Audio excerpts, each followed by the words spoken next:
Hello, everyone. It is Friday, the 19th of January, 2024. You've also got the 9/11 in this day, and so some pretty big news that has come out in the last 24 hours, and maybe there's a connection. Some pretty big names like Elon Musk and James O'Keefe talking about the Red Cross and calling out human trafficking and including bribes, and also that the feds on camera were involved and attempting to provide security and things like that, and help, checking passports and stuff like that for people that are illegal immigrants as well. And so I'm just going to read a tweet. You can read it for yourself. But I just shared this on my Instagram. And the Red Cross is supporting illegal immigration, ? And this was Elon Musk's response to one of James O'Keefe's video that I've shared on my Instagram, like I reiterated. And then Elon Musk here, Red Cross is working right alongside elitists, putting illegal immigrants on buses and shipping them to locations in Tucson, where they are then shipped to Phoenix Sky Harbor. Hello. I'll continue reading it. He always does that. Like pokes out. Elitists putting illegal immigrants in buses and shipping them to locations in Tucson, where they are then shipped to Phoenix Sky Harbor. Also, the Red Cross are the first in at child camps. They leave once an NGO is contracted. And that's what James O'Keefe said. And then Elon Musk also responded, I was told that not only is the Red Cross facilitating illegal immigration, they are being paid to do so by federal government, specifically the Department of Homeland Security, out of the FEMA budget. And I've also talked about FEMA. I've also shared before anyone else the FEMA alerts, international or American, the national alert that they with the testing and stuff like that in September for October. And again, that's why I started sharing this stuff on social media, because this is stuff that I've talked about for years, and people are the ones that recommended that I actually start a social media platform to get this stuff out, because even they were within government and saying that this stuff is never going to get higher unless you get out and speak from the outside about what's going on. And so I wanted to talk about that and just say that, again, I've been calling this, I'll show my whiteboard from 2022, but you saw from 2021 what I shared. They were on the list. And but even 2022, did not show up. Why is it not showing up? Let me see here. Okay, now it's showing up. There we go. Okay, so this was now, because it's almost the end of January now, and May is not that far off. This is almost 2 years ago now that I wrote this. But again, even with this, I'm saying this is on the record over 2 years ago that I wrote this whiteboard. And my new whiteboard that I have here, there's a lot of this stuff also on this one, but I've also shared this one as well. And so in a couple of years, when I friggin' call out this whiteboard, I'm going to be like, I told us so. Anyway, I talk about eclipses, projections, like to look at the moon. I mentioned that in there. Sure. NASA lying. Yes. I talk about that. The North Pole. I talk about Antarctica being a possible perimeter, the crystal pyramid stuff, which matters. And as above, so below, left, right, toroidal fields. I talk about the toroidal fields. I talk about EMPs. Again, this is like friggin' 2 years ago, guys. And again, even from my whiteboards from years ago as well. But I talk about cyber attacks. Talk about EMPs. All possibly connected. And Babylonian, Egyptian, Sumerian, Buddhism, Taoism, Christianity, Judaism, Rosicrucianism. I talk about like different groups, all connected. For the research that I was doing at the time, like there was the correlations. Again, it's the astrotheosophy stuff that I continue to talk about and further elaborate on. I talk about food shortages, NATO, West, erratic in their response. I talk about John Barrett elections. I think because again, I'm from Canada and I'm living in Canada right now. I talk about antennas. Like what else is in there? Floods. Oh yeah, sorry. I'm talking about the copper, silver, iron, gold for the antennas. Again, like how much more would you want me to call? Like literally listen to this shit. I talk about because I talk about advanced civilizations too, right? That's why these are in here. Ancient ruins, government buildings, castles, museums, churches, monuments, temples, all part of the advanced civilizations that we're trying to bury and cover up. Talk about liquefaction too, frequencies, pitches, friggin' you name it, guys. Come on. Resets possible. So even Agenda 2030, I was talking about this. How many planets are there? Because for me, there's a 7 original. I talk about genetic DNA tampering, older than we think. Like, again, this is years ago, and on the friggin' record, guy. So like with the organizations that are part of it, I talk about the political parties left and right, part of the same friggin' bird. And schools, banks, hospitals, NGOs, education systems is what I mean by that as well, obviously. And actors, actresses, people with big egos too. Like, look at them. Disney, Universal Studios. I literally, like, come on. Bell, CNN, Fox, CBC, Global, and the NGOs. Like, so these are like the Red Cross, the United Nations. These are the ones that I've mentioned before. And so, all work FEMA, and even with FEMA, like going to 9/11, going to friggin' Maui and multiple other places too before events kicked off, right? More in the news too, stuff that I was calling I'm being called a conspiracy theorist for. I'm like, how the fuck is fudge? Sorry, is something called a theory when I'm showing facts? Like theories are when like the things that you can't prove, right? Like things that are not measurable, repeatable. Things like that, right? Anyway, and so it is what it is. And so there's other people that are talking about this as well, which is good. Like this is stuff that has needed to come out, and it's not comfortable because again, I know people that are in these that work for a lot of these organizations that believe that they're doing good. They're not involved in like the human trafficking, drug trafficking stuff, right? Or the false flags. And not only planning them, but executing them. Like these people that I know are good people, and they're being used and duped into being involved in these at the higher levels without knowing what's going on. But like again, it's just like they're getting it's good pay, it's good position, and there's a lot of people that don't want to friggin' stir the pot, right? Even as an infantry officer, like there's a lot of people like that I've shared information with, and they just don't want to stir the friggin' pot.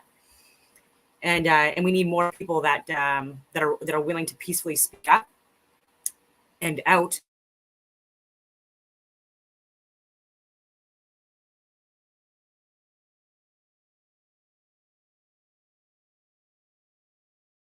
Season up.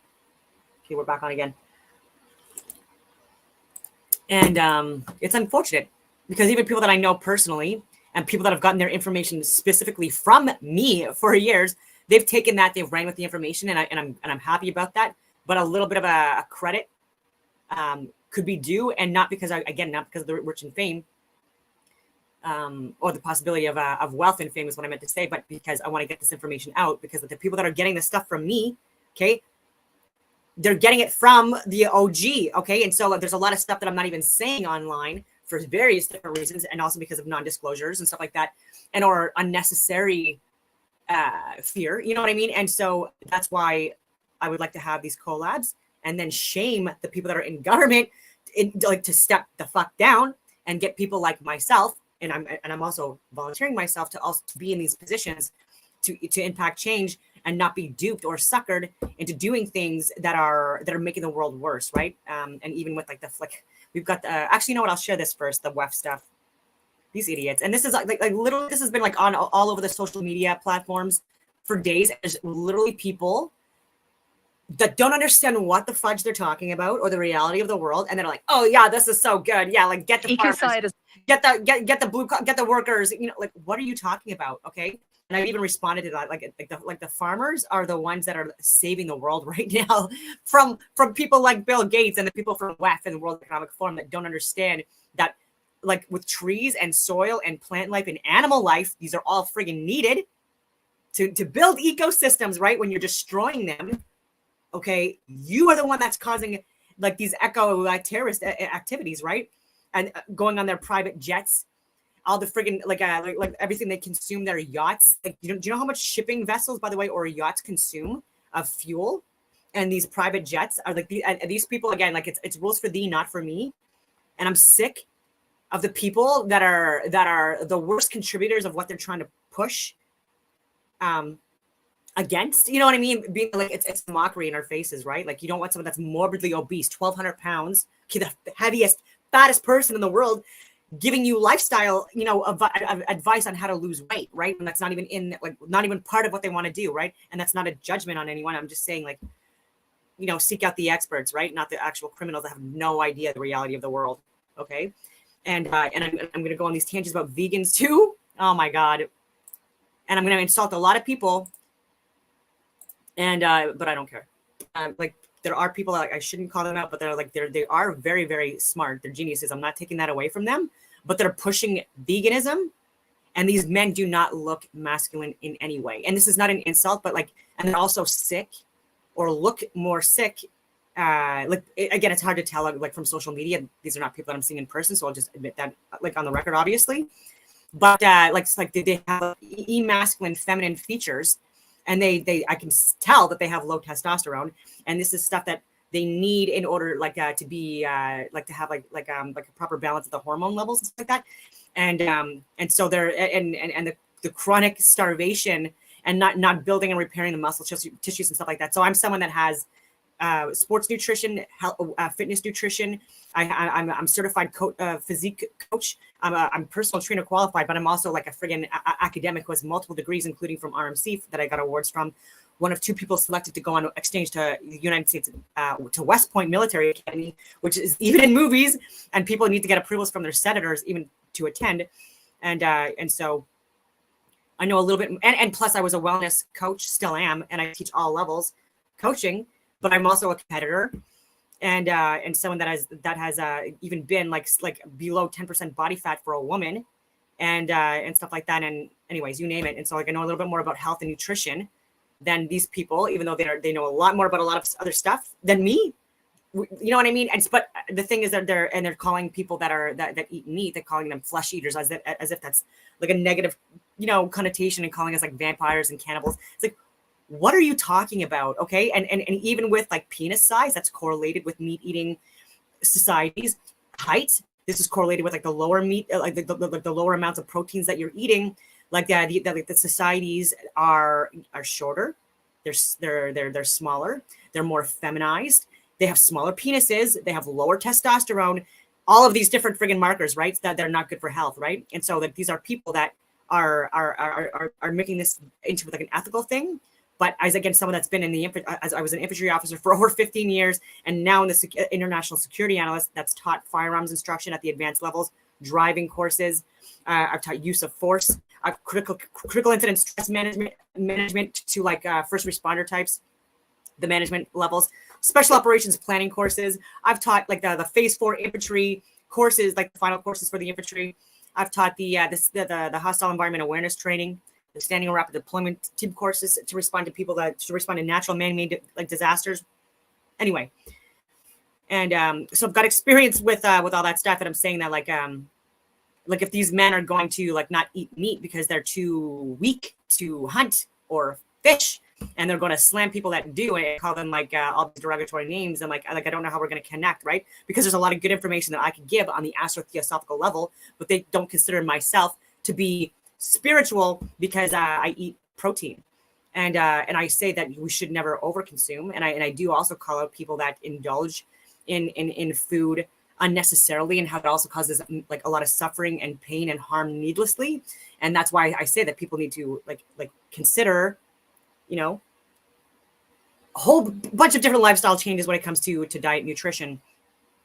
And life isn't easy, and what I wanted to say about that is people die, animals die, species die, and there are sacrifices that are made on a regular basis in order for survival and health and all that other stuff.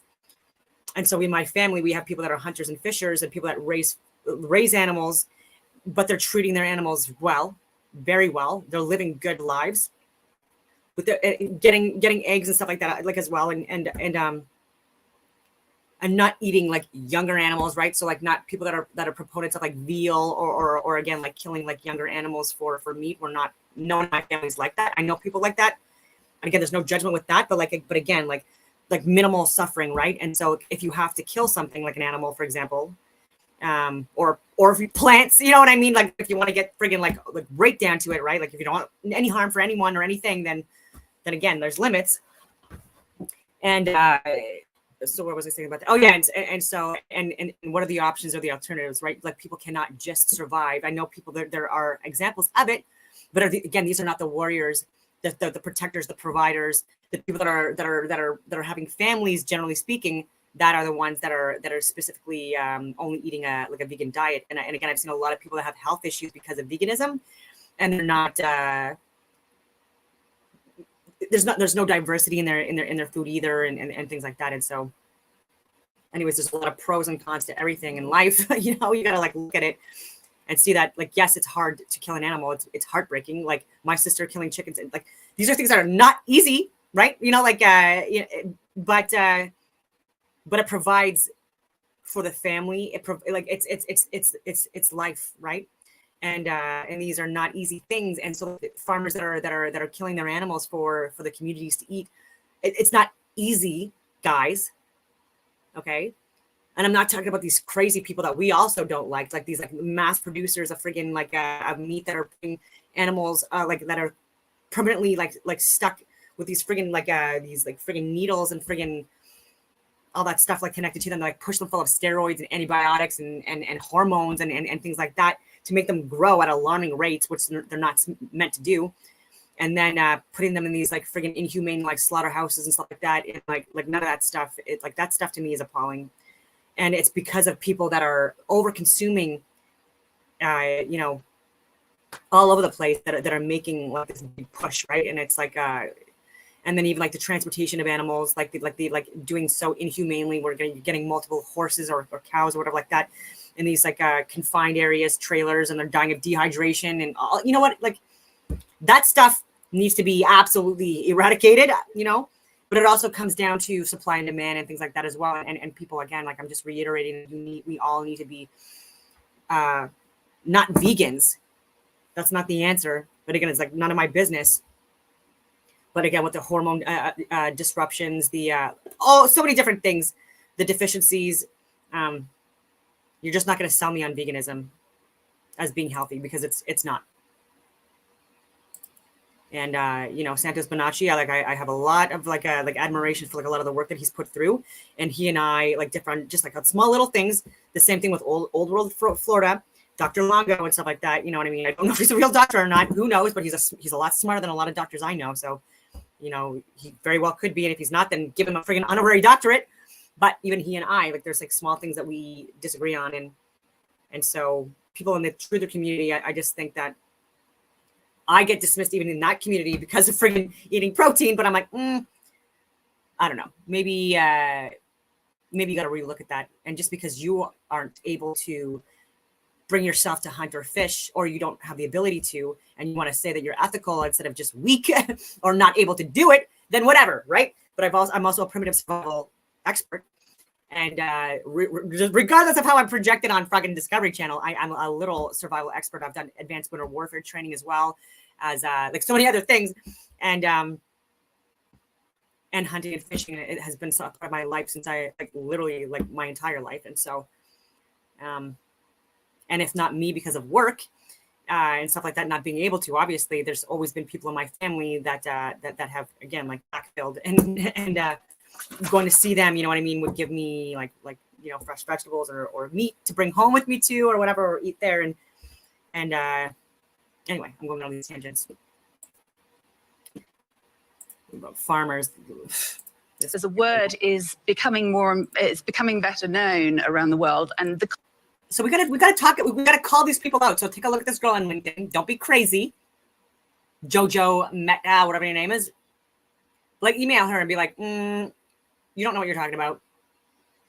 Farmers are the heroes right now, and you are the one that's destroying the world. So maybe you should, stick to something else. Maybe you friggin', I don't know, pick berries or something. Concept is generally mass damage and destruction of nature. Legally speaking, what our organization and other collaborators aim to do is to have this recognized legally as a serious crime. Because one of the issues that sort of pervades all of this discussion is that and so for the echo stuff, like this is so dumb they are. She's actually shooting herself in the foot, because if there's echo crimes, like the World Health, first of all, the 10 top corporations or businesses in the world, they're the biggest criminals then if this gets criminalized, like the main polluters and the wasters of so many different resources on Earth, including humans, by the way. So Bill Gates would be also, and Soros, not like top 3 on that freaking list of people that are eco terrorists. And because you need humans to survive, for the world to run as well, despite the misconception that people want to, people like this want to tell you. We have a kind of cultural, very ingrained habit of not taking damage to nature as seriously as we take damage to people and property. And that, I mean, if you're campaigning for human rights, at least mass murder, torture, all of these things are serious crimes. But there's no equivalent in the environmental space. Unlike an international crime like genocide that involves a specific intent, with ecocide, what we see is actually what people are trying to do, what businesses are trying to do is make money, is farm, is fish, is do all of these things that are, produce the energy and so on as well. But what's missing is the awareness and the conscience around the side effects, around the collateral damage that happens. Yeah, so Monsanto and Roundup companies that you and your friends all own, lady, those are going to be the ones that go first. So cool, make the laws, because there's farmers that don't want these friggin' chemicals and pesticides that you guys keep on forcing on them, and these GMO friggin' seeds on them. They don't want that. Why do you think in Europe right now? And this is why I'm going on all these tangents. These idiots. This is why people like this really frustrate me. It's really hard to talk with them because they shut me out, right? Like close doors on you, or you have to shut their mics off because they don't friggin' stop screaming, right? But they always get the friggin' platform, one-sided. Europe right now is a little pissed off at people like this, okay? That are oh my god.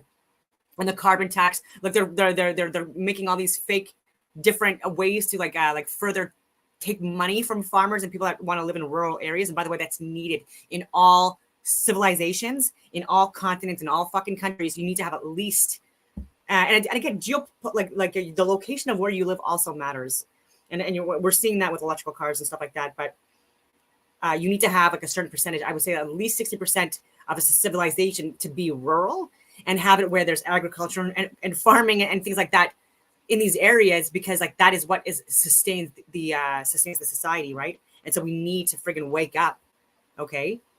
And there's people literally that are playing video games all friggin' day, watching weird ass anime porn in a friggin' high-rise apartment downtown, and they're never manicured fingers, men that look feminine. And again, I'm going on all these tangents and stuff like that, but drinking non-filtered friggin' water, with their friggin' cereal bars, and they're no jawline, no friggin' sperm count, none of that stuff, and making fun of women and anyone that's conservative and or traditional and or even remotely smells like an alpha, right? Or a farmer, and these are the ones that are voting for policies. Happens with that. While other networks lie to you about what's happening now, InfoWars tells you the truth about what's happening next. Now, before I get into all the other news, there's a lot today. We're going to get to all of it here. I want to talk about our enemy. And I think what I should do next is, in fact, I'm going to probably do this today, and I'll hear it tomorrow. I'm going to put a compilation together of world leaders calling for bringing the world population down to 500 million or even lower. I mean, I've got King Charles saying, and I've got Jane Goodall saying, and I've got Klaus Schwab saying, and I've got Bill Gates saying, and I've got them all saying it. But there's a new one here that I thought we would play. That's from Rebel News. This is going on at Davos. This happened yesterday. I shared that already. Watch the most ridiculous 75 seconds of BS from the Davos yet on Echo side. And they're crazy. This lady we're about to play looks like she's never missed a meal in her life, explains with no sense of irony or shame while she's in a luxury compound, flown in a private jet, that farming the land, fishing for food, and worse, still making money is now on par with mass murder and genocide. We want to put the farmers in jail. That's Jojo Metha, founder of Stop Ecocide Now, explains in her upper-class English accent to her ultra-rich peers at the Davos group. It's war, it's feudalism, it's siege, cutting off your. I watched the South Park episode, and I don't know how long it's been out for, but it's like making fun of like men that are now like middle aged that don't know how to do anything, like any repairs around the house or anything like that, and like the wife is asking like I think it's Kyle's parents. What did he say? Anyway, I don't know, one of them.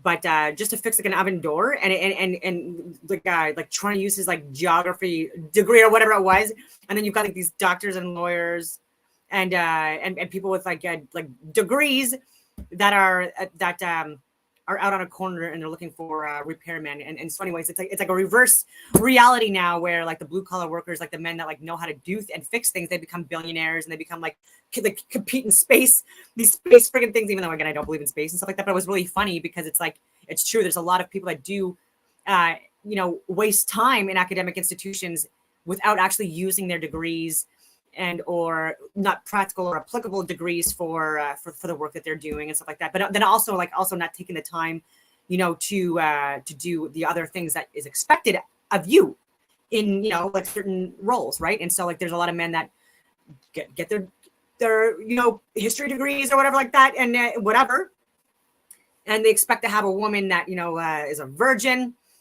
and like looks like a porn star, you know what I mean, like knows how to cook and clean and stay at home but also make money and raise the kids, but like also like anyway, all of this stuff with like zero abilities for what's expected of a man, right? Like can't like change tires, can't like do like basic repairs in the house, doesn't do yard work, like doesn't know how to like none of that stuff, and like can't hunt, can't fish, so like not able to actually build a shelter from scratch like a lot of like men used to do, like it was very, very common like before like the last 50 years, and like all these skills are lost, but they're expecting women to be like perfect, you know what I mean? But it's like, well, you got to work on yourself too, right? Because if you want a woman, like if you want your 10, you need to be a 10. Like, oh my God, I'm going on these tangents already. Resources, cutting off the fertilizer of the plants that we then eat, the animals that we eat. They don't know what to do. Pipeline. They don't know how to farm. They don't know how to cook. They don't know how to clean. They don't know how to freaking do repairs. They don't know how to do navigations. There's nothing that these people know how to do because they've never had to do it. And so of course they're insecure now, and knowing that like now, right? If anyway, it's cutting it all off, folks. They're at war. So just play her back to back, and then let's just throw one rich globalist in, Jane Goodall, saying reduce the population to below 500 million. That's 7.5 million people. They want to say go bye-bye. And with a straight face, they're saying arrest the farmers. And they already cut off like 20-30% of the farming in just the last year in the Netherlands. Sri Lanka has gone into martial law because of it after a decade of doing it. I mean, these people are sick. They're literally cutting off the resources. Here she is. I mean, ecocide as a word is becoming better known around the world, and the concept is generally mass damage and destruction of nature. But legally speaking, what our organization and other collaborators aim to do is to have this recognized legally as a serious crime. Because one of the issues that sort of pervades all of this discussion. Oh yeah, it's because of the protests that I totally friggin' lost where I was going with my tangent. But the reason why they're trying to make it criminal and like now again, like farmers and innocent people as terrorists. And by the way, this is dangerous because like there's already people in South Africa and many other areas where they're saying kill the boar, and they're specifically targeting white farmers. And there's now mass shortages of food, and there's people dying of starvation and stuff like that in these areas, and not seeing the links. But like you're spreading this misinformation and causing hatred and division. Okay, and calling farmers and people like living in rural areas that are hardworking fucking people, you're calling them terrorists and all this other stuff and criminals, and like just biting the hand that feeds you. And at a time where like they're already getting targeted enough, right? Like just like adding more fuel on the fire. Like they're just such disgusting human beings. Like, come on. Is that we have a kind of cultural, very ingrained habit of not taking damage to nature as seriously as we take damage to people and property. And that, I mean, if you're campaigning for human rights, at least mass murder, torture, all of these things are serious crimes. But there's no equivalent in the environmental space.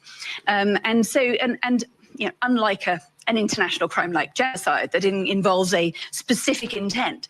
With ecocide, what we see is actually what people are trying to do, what businesses are trying to do is make money, is farm, is fish, is do all of these things that are producing energy and so on as well. But what's missing is the awareness and the conscience around the side effects, around the collateral damage that happens with that.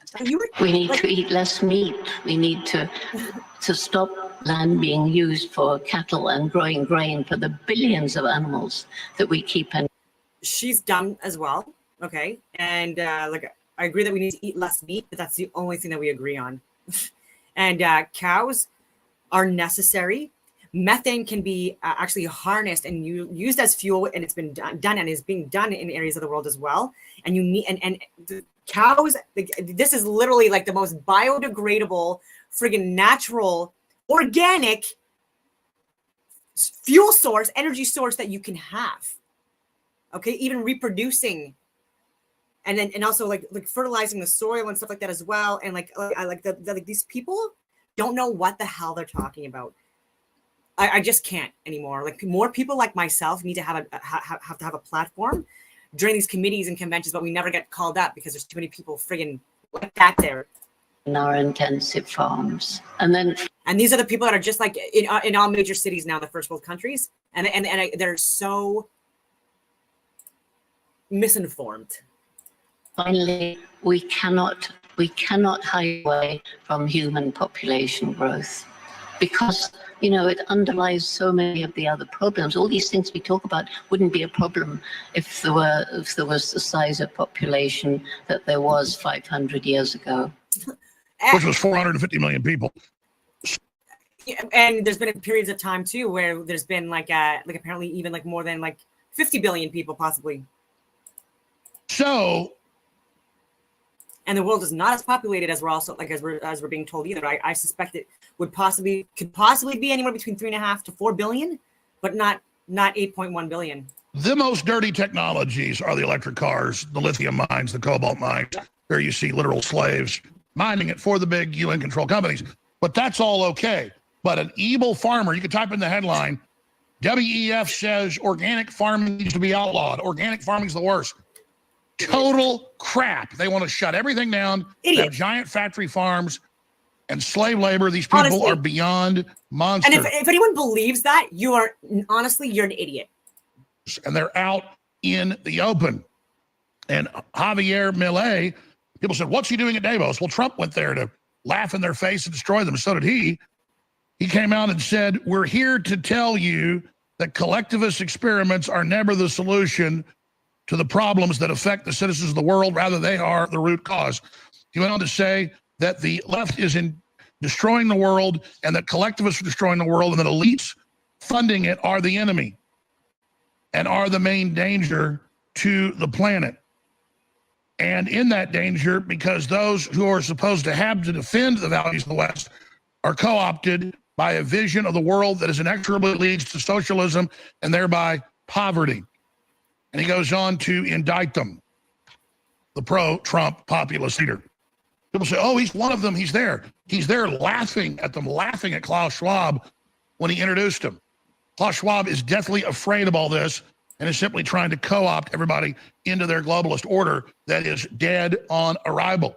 And coming up, Pastor Rodney Howard-Browne, one of the greatest pastors out there that 25 years ago envisioned that there would be a great reset and a great awakening, and that we would be in this time, has traveled over 100 countries and has missions in dozens of countries. And he can tell you what's really happening in the world. We're going to get his insights coming up. And then Jack Posobiec, one of the best military political analysts out there. This guy's dead on. No, he's not. First of all, it's me, Don Dussault. And even with Jack Posobiec, whatever his name is, I've corrected his stuff as well. And I've called out stuff that he didn't call out. And again, I've also corrected him. And so I'm just going to correct that because it bothers me. And it's me. Join us in the second hour, in the third hour. And that's why I'm sharing on my friggin' whiteboards and stuff like that, stuff that I never even, I was never even considering to before, is because I've been sabal and like even calling out people like balloons and stuff like that when they get things wrong as well. And Dave Rubin, Ben Shapiro, like friggin' all of these people, which is why like I don't understand why I'm like I don't have like anyway any collabs yet. And people that have taken my work or looked at my work, so you know what I mean, that have also been on the Alex Jones friggin' Rebel News like studio, and you know, and I have not yet. And I know he knows me or of me. I fucking know it. Avi Amini, great Rebel News reporter on the mountaintop, with more confrontations with globalists coming in as we speak. Coming up with Jack Posobiec, breaking NATO to launch largest drills in decades with some 90,000 troops preparing for war with Russia. We've got all these leaked documents out of the German government and others saying they believe war is imminent. Absolute, total, and complete insanity.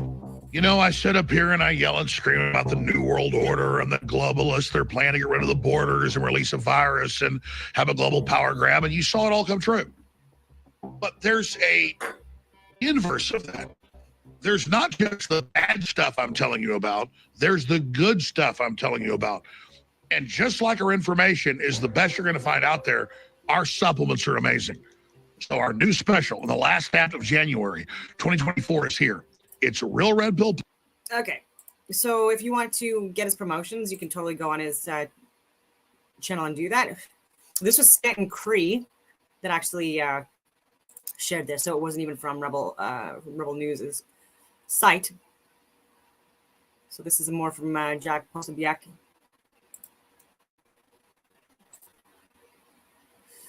Oh, sorry.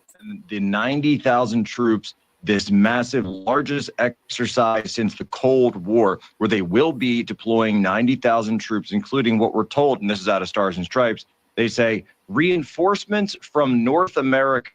Guess that. Guess what, boys and girls? That means us. That means American men and American women are going to be there in Poland, in the Baltics. Of course, most of this will be taking place on the territory of Poland. Everybody knows that I've been talking about Poland lately. I've been specific. And I've been talking about Poland for a fucking few years too.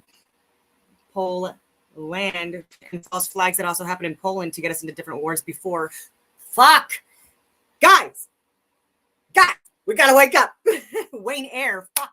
Like this guy is able to honorably somehow resign in the summer. Like I have repeatedly tried to get like a hold of this guy for fucking meetings. We need to talk about the trajectory of this stuff so that a Northwoods event doesn't happen, a USS Liberty doesn't happen. Like there's so many different things that I can talk about. And he's just gonna be the fall guy. He's gonna be the fall guy because you know what pisses me off even more? It's because Canada, our involvement in wars internationally, or in training and like all of this stuff, we have always been more on the front lines than the Americans or any other fucking country. I keep on swearing, I'm sorry. And it's known, World War I, World War II, like you look at Canadians, even though we're smaller significantly than than all countries, basically, we've always been had the major roles, okay, that have shifted the trajectory of the outcome of certain wars. And this is exactly going to be something that happens again, where we're going to be the fucking cannon fodder. Even when I was in Afghanistan, like the areas that I was operating in and other Canadians, okay, way more adverse and extreme, okay. And this is not a pissing contest, but then where the Americans were, okay, with the Fob Wilson, anyway, it's we were in different areas and we were doing different operations, and we were actually like on the ground with locals and nationals and stuff like that in command posts or like forward operating bases, like whatever you want to call them, and they weren't, right. They were like so much more far removed from the than the people, which is again why they're so much more far removed from reality, right, than people like myself who are on the friggin' ground, learning, understanding it, traveling all around the friggin' area of operations, and so many other people too that I've talked to that have done the same thing. I'm going on all these tangents, but we need to fucking learn from the past, because these troops that they're sending over, like especially Canadians, people that I know and love, people that are still serving. I'm talking fast, I'm sorry. But it's frustratingly, I don't know, it's not worth it. We're these proxy wars that we're fighting that are just making elitists that don't even care about us richer, and there's no actual true reason to be there. No true, real reason to be there. We're not helping anyone. We're making this so much fucking worse. And now women in Ukraine are getting conscripted, even a pregnant woman. So obviously more. That's just one that's reported. Obviously, she's upset about going to go to friggin' war. They obviously didn't know she's pregnant. They don't know, but what does she do? Does she call and say that she's fucking pregnant? Right? Is she gonna get forced to get an abortion? Out like not against her will? You know, like.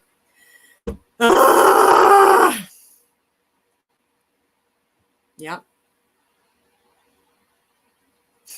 And so, yeah, even if American soldiers go over, say NATO, it's Canada too. Like I keep on saying, like, oh, I didn't know that Canada has a fucking military. Are you crazy? It's because Americans are too busy propping themselves up as the heroes off of Canadians' backs and other people's backs across the world, right? It's frustrating. So they can talk big, talk so big, especially the guys that don't even go over. Or if they go over, they have a huge security detail with them and they don't go actually in the areas where they should be. And, sorry, I'll be right back. But then you got people like Ben Shapiro and Dave, like these guys that have never done anything hard in their entire lives. They've been at desk jobs. And again, I'm not slamming them either, but like don't talk about war and lie about war and like show like information that you think you have, by the way, that's AI generated lies. Okay. And make fun of people like me who've actually deployed and actually, again, have contacts all over the friggin' world because of the work that I've done. And I know a little bit more about what I'm talking about than you. But like he's a pussy and like he wouldn't go to war. Like he's not in Israel right now, right? And nor should he be. But he's not there. But he's talking a big friggin' talk about it. His kid, he wouldn't let his kids go, right? And would he even pass basic training? I don't think so. Like, would he pass basic training? I don't know. Highlighting Poland, of course, because of its proximity to Ukraine, and then, of course, because of the new globalist commissars that have taken over the country. They're locking up their officials left and right, the opposition officials, locking up a former foreign minister. Just yesterday, the reprisals continue. But Alex, a few weeks ago, you and I were getting fact-checked and corrected, and we're getting really slapped down because what did we say? We said that Poland would be used for troops to agitate, or something would happen, potentially a flashbang, a false flag, to be used to incite a wider war with Russia. And we came on this program and we've been talking about it, and they said it's not possible. That's crazy. They're never going to do this. And all of a sudden, what does NATO do? They turn around and they announce the largest war games in Poland, of course, Poland and the Baltic region since the Cold War. And they say, we're going to be simulating conflict with a near peer competitor. Okay, that's military speak. That's interagency speak for it's going to be a war game with Russia. While other networks lie to you about what's happening now, InfoWars tells you the truth about what's happening next. This is the march to larger wars. This is a big development. We have them putting in this EU puppet. There is the prime minister in Poland. And meanwhile, Jack has said, watch for Pakistan, India, and Iran to be a potential flare point. Now they're firing missiles at each other. We also have some big pipe bomb news that's come out, revealed a plainclothes police officer discovered the DNC pipe bomb. And now Jack has, of course, posted on X that it's basically identical to the FBI training pipe bombs they use. So I'm going to try to give Jack the floor. We've got 22 minutes of airtime with him. Jack Posobiec. Alex, thanks again so much for having me on. And of course, we're still in the prep work for Human Events Daily, which comes up later. But I really wanted to get on with you because when I saw this NATO news drop and the 90,000 troops, this massive, largest exercise since the Cold War, where they will be deploying 90,000 troops, including what we're told, and this is out of Stars and Stripes, they say reinforcements from North America. Guess that. Guess what, boys and girls? That means us. That means American men and American women are going to be there in Poland, in the Baltics. Of course, most of this will be taking place on the territory of Poland. Everybody knows that I've been talking about Poland lately. I've been specifically highlighting Poland, of course, because of its proximity to Ukraine, and then, of course, because of the new globalist commissars that have taken over the country. They're locking up their officials left and right, the opposition officials, locking up a former foreign minister. Just yesterday, the reprisals continue. But Alex, a few weeks ago, you and I were getting fact-checked and corrected, and we're getting really slapped down because what did we say? We said that Poland would be used for troops to agitate, or something would happen, potentially a flashbang, a false flag, to be used to incite a wider war. Poland was literally, and Polish people were literally friggin' used as false flags, Russia. And we came on this program and we've been talking about it, and they said it's not possible. That's crazy. They're never going to do this. And then all of a sudden, what does NATO do? They turn around and they announce the largest war games in Poland, of course, Poland and the Baltic region, since the Cold War. And they say, we're going to be simulating conflict with a near peer competitor. Okay, that's military speak. That's interagency speak for it's going to be a war game with Russia. They're going to be wargaming, fighting Russia on Ukrainian territory. Look, I've been to Poland, I've been to Ukraine, I've been very familiar with this region. The territory, the terrain, it's almost identical from Poland into Ukraine. This is lowlands, this is flat, this is farmland. They're going to have potentially mock-ups of Russian tanks, the T-90s, T-70s, that will be going up against it. And we're already, by the way, seeing some of this in action, because there's already NATO armor and NATO equipment being used in the war in Ukraine just next door. We can have our archivists go and find it, but people were tuned in. A lot of millions saw you say it. It went viral on X.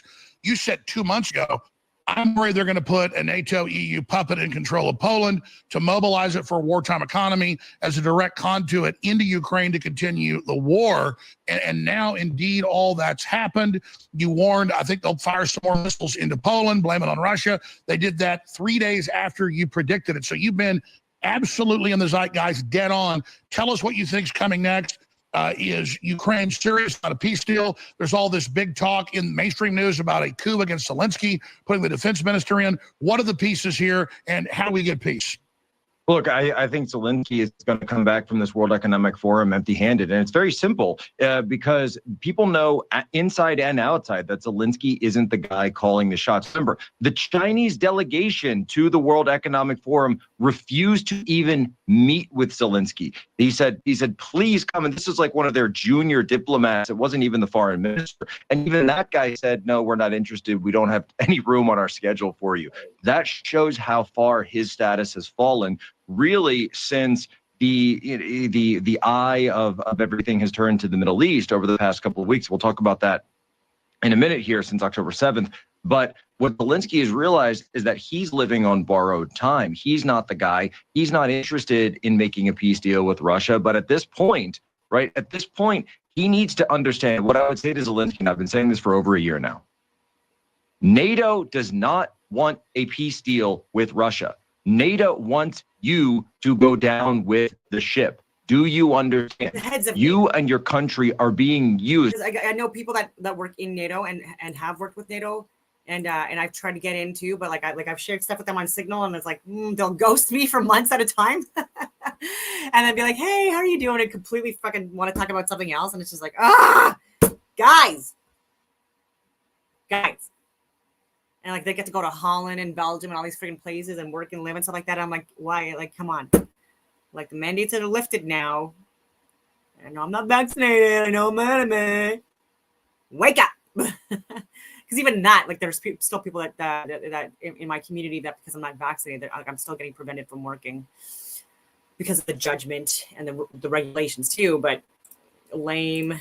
You're like the end of the pencil. They're going to use you down until there's nothing but a nub left. And then maybe they'll continue on, because they've been seeking this wider war with Russia for over a decade now. These people are hell-bent on it. People like Victoria Nuland, people like Tony Blinken. And they'll use Zelensky as a reset.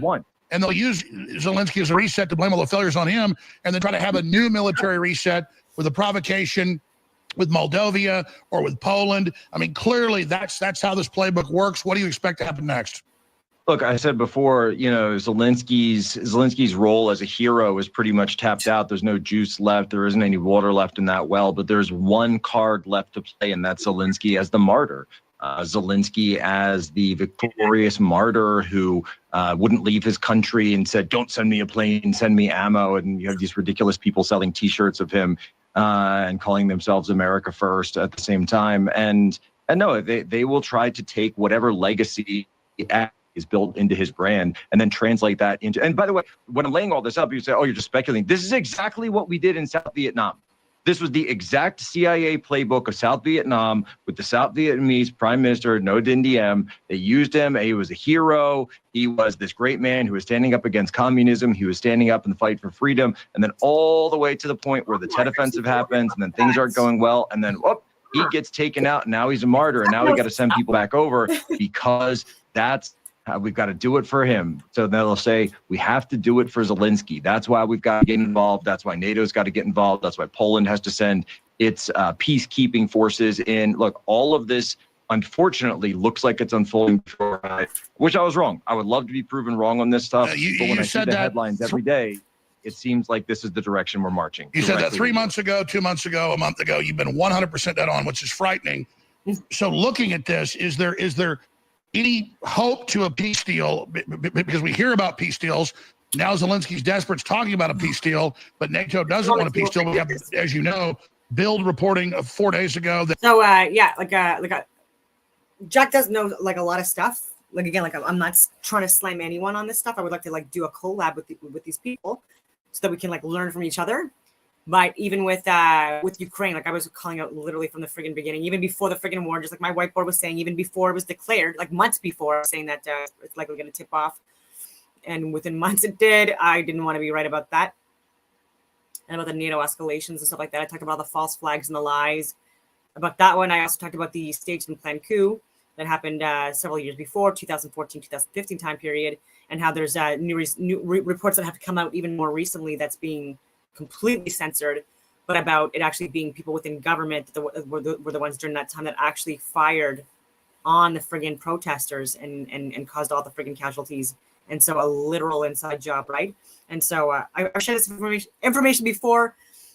For years, I've broken down this stuff and I've proven it, and even got accounts deleted because of it. But the top of the German Defense Ministry believes war with Russia is imminent. Now we see the call of troops, just as we said 3 weeks ago. We have the Defense Minister of Sweden publicly saying, go buy food and water and gasoline, get ready for war. You have the British Defense Ministry saying the same thing. But again, it's not even getting big attention. They're saying we're on a war path with Russia, and it should be the top story. It's not. So what does all that signify? And do you think there could be Germany? This is Germany right now is in dire. Well, the German government, I should say, is in dire straits. Olaf Scholz is at the lowest popularity he's ever had in his entire chancellorship. Angela Merkel never got to this point during her entire decade plus in that same role. He's basically her heir over there. You could see the farmers in the streets. You could see the tractors. We could see the truckers getting involved. In fact, even some Polish truckers were getting involved in the German protests. So when the Poles and the Germans are on the same side against you, you know you messed up. And so Olaf Scholz is getting completely desperate. He's in a desperation play. He might, and then AFD completely on the rise over there. If you go and look what AFD is doing, they are rising so much that they're trying to ban them even party. That's your right wing, your pro nationalist kind of party over there.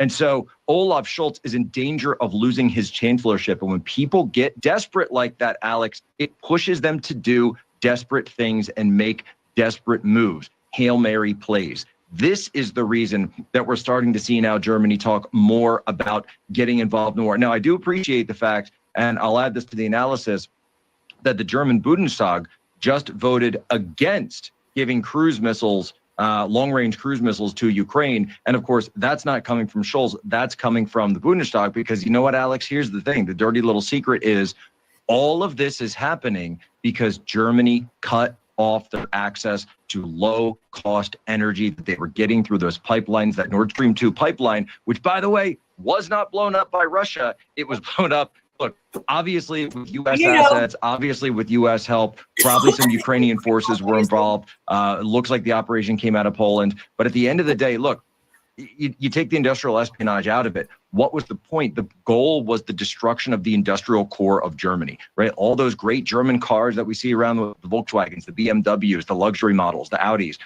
Well, that's what Newland famously said, as you know, like 8 years ago in the tape that got recorded by the Russians, they admitted it was real. They said, hey, a war in Ukraine is going to hurt Europe. And she said, fuck Europe. Yeah. Look, remember what Lord Ismay said, the first commander of NATO, Lord Ismay, laid out the policies for NATO. He said it's very clear, right? And this is a British general. He said the purpose of NATO is to keep Russia out, keep the U.S. in, and to keep Germany down. And you look at the way these moves have been playing out for the last 2 years, it's exactly as he said. No, you're right. Germany's the target. So we're talking next level here. You have devastated. I'm not kissing your ass. It's true, folks. Nobody's done analysis like this the last 3 months. Jack has been scarily on target. Now, you wish you weren't right. Give us bad case scenarios and good case scenarios. Can we get peace? Ooh, the only way. Okay, so just with Germany, like even because again, I've shared a lot of like history with Germany as well, and false flags and like so much stuff. But like I've talked about, like the last name Christ, like the majority of that last name coming from Germany, and then even like the connection with Trump's, I believe it's his maternal. It might be his paternal. Maybe it's his paternal grandmother, being a Christ, last name Christ. If you looked at the genealogy reports and stuff like that for his family lineage, again, it's online, so it could be wrong. But like, okay, so you've got that, and you've got the Balfour Declaration of 1917, and even prior to that, though, like even connections of royalty being German. So like even like the current royalty that we have in place, they are in fact of German lineage, and so they're like and then the Rothschild connection honestly is also from there, and the Rockefellers, and then bringing in a lot of Jews from Germany into Israel and into other areas of North America and other places, but like people of prominence and really, really wealthy and connected, and still are, and heads of major institutions. And then also like the lifeline to Israel, which I believe to be a military dictatorship being run by Netanyahu and his friggin' other warmongering criminals. And this is decades. This is, well, I mean, it's generations, right? But especially in the last few decades, because they've been getting away with a lot of stuff, especially since the early 1950s, right? And so like after World War II, where it was even pushed by false flag events, like I've talked about, right? And even people that were even killed, beheaded, like a young man who was 24 years old, a communist and a social activist, whatever is what they're claiming. But it turns out that there was no way that he caused that fire, the Reichstag fire, Reichstag being German for parliament, but which Adolf Hitler blamed on a communist activist, and the reason why he put in so many policies that removed a lot of freedoms from people, and declarations put in place, and then what again ushered in a war. And further escalations turned out not to be true. I'm going on these tangents, so like I don't know, like would they actually like impact Germany when there are people like at the top, like the BlackRock people, the those people that have a lot of connections to Germany. Deutschland is what you should be calling it, but anyway, Deutschland specifically.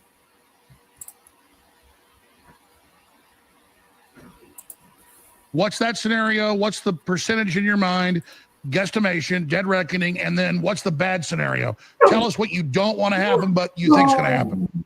Well, I'd give it maybe a 25% chance, but I would, in terms of an actual peace deal. But what's actually going to happen is, look, Ukraine is going to be turned into a rump state.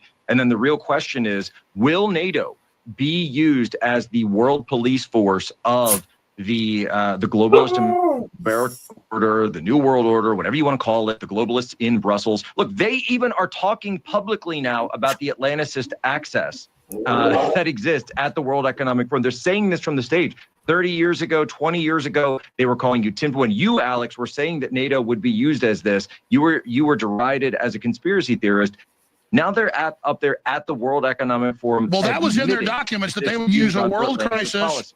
Yeah, they said 20 years ago, we'll use a crisis with Russia to elevate NATO to the world police force. It's exactly right. And this is what they've always done. And this is why when Trump came around and Trump said, look, if the Soviet Union's not around anymore, why don't we turn NATO into a counterterrorism organization, a counter trafficking, narco trafficking, sex trafficking, child trafficking? Wouldn't that be great if we could all work together, make them sort of like an Interpol police force with military assistance and intel, and we could all go after all these traffickers? No. And the reason is because they're running all those networks, and they've been running those networks from the very start. And now they're arresting the everything political opposition. Power play. Now they're arresting the political opposition, which you predicted months ago in Poland. So what's the timeline of wider war? Why are these documents coming out that NATO believes they're war? Why would anyone do this? And then you got to go. You get ready for your own show in like for 35 minutes. Let's get into the Middle East because, again, we can pull the clips up, folks. You said months ago, right after October 7th, you were on like the week after, you said. Well, I'll put it this way, Alex. I'll put it this way. The chess pieces are being moved around right now because it's winter. So as we are in winter, as those fighting fields are non-operable for these big pushes, these big moves, they are going to be unoperable. And then you're still not going to be able to see that in the spring because as the ice thaws in this area, then you're going to get to the muddy season. So there'll still be a bit of time. But when summer rolls around, so we're talking about 6 months time from now, look for maybe 5 months provocations. time, that's when you potentially see major pushes. And by the way, the Russians are masking on their side as well because they know about this. Look, I would say best case scenario at this point is a Ukraine that's split in two, where you've got sort of an east-west scenario, kind of like Germany at the end of World War II, where you get, east-west Germany. I think that's probably the best case scenario. And then a frozen conflict where, there won't be peace, but there'll be a ceasefire and armistice. But worst case, Poland is pushed into full war as a proxy. Then the NATO claims, there's an attack on a NATO country and we go to full war. Yeah, the absolute worst case scenario is the invocation of Article 5, and it always has been. And this is why you see people constantly attempting. Look, Zelensky went to the World Economic Forum and went up there and said, your troops need to come over here and fight our war. He said that on the stage in Switzerland, in Davos, standing next to Klaus Schwab. Your troops need to fight our war. And now U.S. troops. What does that mean? He's talking about Article 5. That's right. And now U.S. troops are being mobilized, part of this NATO war game. So in the 7 minutes we have left, or 6 minutes, let's hit the incredible developments in the Middle East. You said months ago, a week after October 7th, you said this is an Iranian-Chinese trap. We're being lured in. Look for them to try to attack the Red Sea, close Strait of Hormuz. Now it's all happening. Now Iran has hit Pakistan. Pakistan has hit Iran. I mean, this is the stuff of World War III. Well, Alex, it is the stuff of World War III, but I want to remind people to go play that game of the map again, right? It's all about the maps. It's all about the maps, right? The maps will cut through the rhetoric. So where is Balochistan? So Balochistan is the separatist group that operates on both sides of the border between Pakistan and Iran. But and so they attack the Iranians, they attack the Pakistanis, but at the same time, you've got Pakistan's ISI military over there, the military intelligence, which are directly tied to the CIA, constantly used to provocate against Iran. Iran provocates back, and then they blame it on the Balochistan separatists. These are intel operations going against each other. And so when you're looking at this, what is it directly across from, Alex? It's directly across from the Strait of Hormuz. This is why this area is so key, because if they are able to send missiles back and forth on that side of the border, now you're right. Now you're at the mouth of the Persian Gulf, the mouth of the oil flow of the entire world. If they're able to shut that down on either side, whether it's Pakistan, so that's CIA sending a message, and then Iran sending their message right back saying, we are willing to fight back, whatever you do.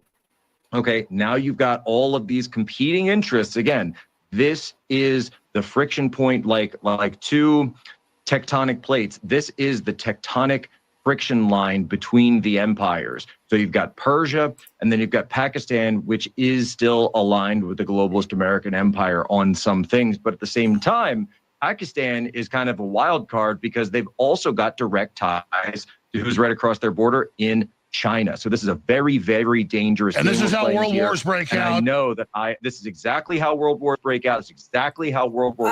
I don't know how much they've talked about. I was taking my dogs out. But even with China, it's not to slam the country at all, but there are police departments, there are military bases, there are spies, you know what I mean? There's like people that are from China that own mining companies, lithium companies specifically, as well as diamond and gold and stuff like that. So so much real estate that that people are not even aware of, and their companies that they're using, they don't follow the same rules and guidelines as Canadians, right? And so if there's a lot of surveillance and overreach that we're not aware of, that is totally acceptable in China and other places like that. Very, very invasive though to us. And they're getting away with it because like people don't even know the half of it, right? Like, yeah, and unfortunately, even local law enforcement, you know, within areas that are being heavily surveyed and the equipment that's being used, again, like this is all going back to places that are people that are doing data collection and embedded in our university systems, all of them, even Carleton University.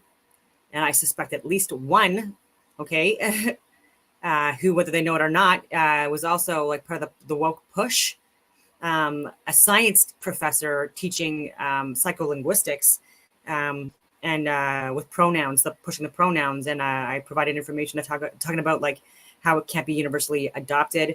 And then just like, you know, like some of the pronouns that are used are actual already words, you know, that are used in the fucking English language and all this stuff. And her of all people, you know, should be, you know, on the forefront of like sharing how ridiculous this is. But nope, she was actually pushing it. I'm just like, okay, so this is literally right out of the friggin' horse's mouth of like I'm an academic who you'd be getting this information from. So she's misinforming the future generations of academics, and it's frustrating because I was getting that called the university with all the freaking departments or courses that I was in. I'm like, it was all woke stuff, right? And then I was looked at as some kind of like right-wing conspiracy theory, if you want to call it, because I don't agree with that. I don't agree that men can get pregnant. I don't agree that there's 80,000 freaking pronouns and genders. I don't agree with that stuff.